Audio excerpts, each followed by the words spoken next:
My love of barefoot sprinting started when I was about 6 years old. So running at school sports, that was the main thing I liked about school, was doing the sports, the school sports. No one wore shoes. They were just got in the road, they were bulky, you slipped.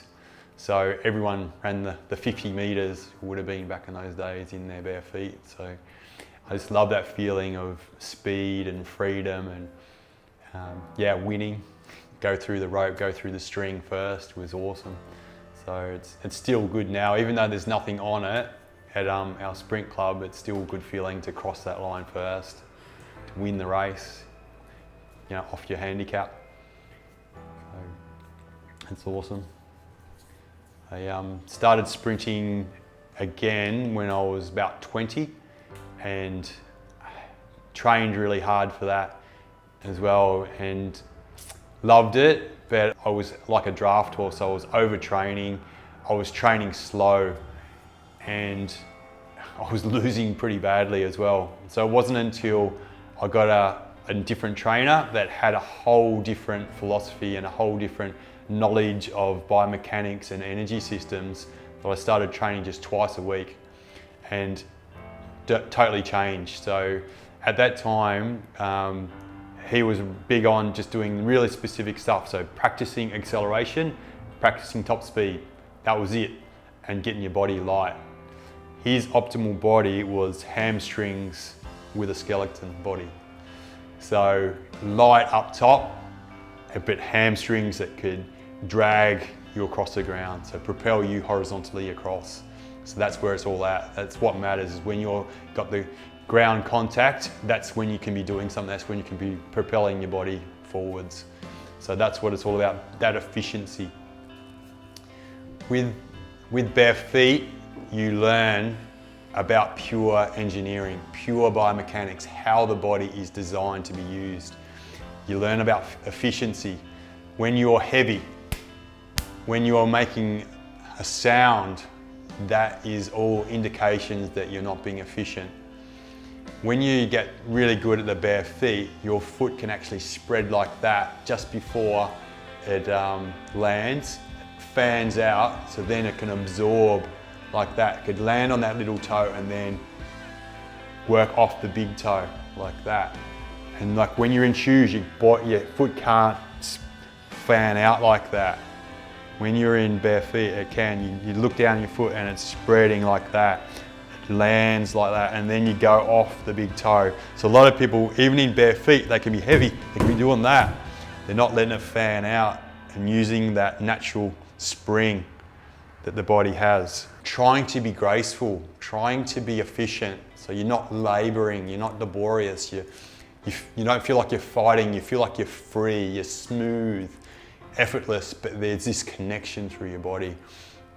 It's like a spiritual experience when everything totally connects together and you propel your body powerfully across the ground.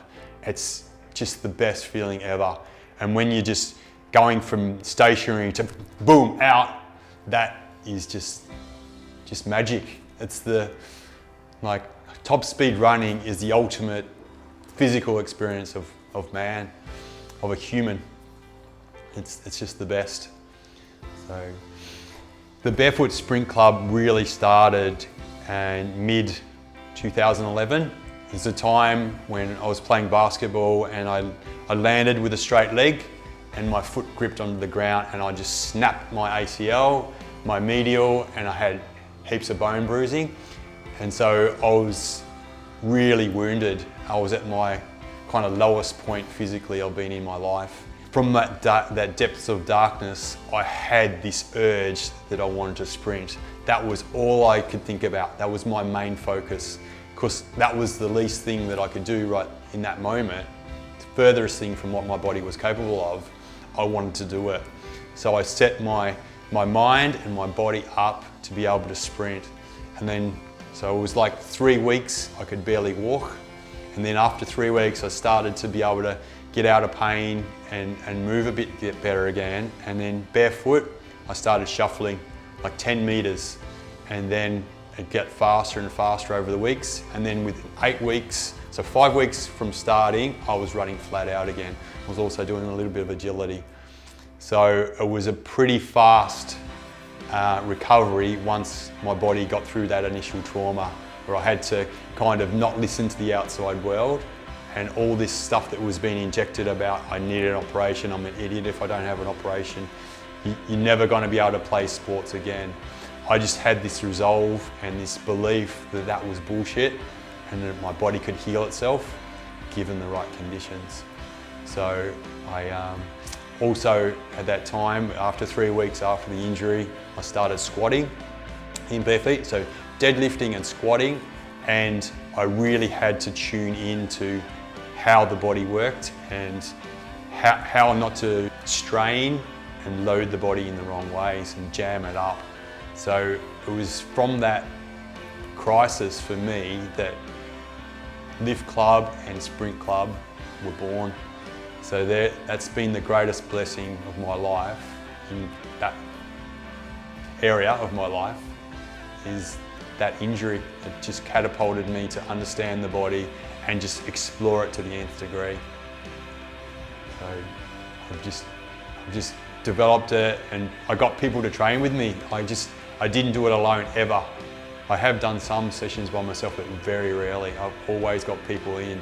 So crazy thing, getting your shoes off, running, lifting heavy weights, and yeah, but it's the most natural thing. It's like shoes for me now, because I've got this lens where I've never worn shoes for running or for exercising in the last 7 years and beyond that as well. But yeah, it looks so foreign, so wrong to be wearing shoes when you're exercising now.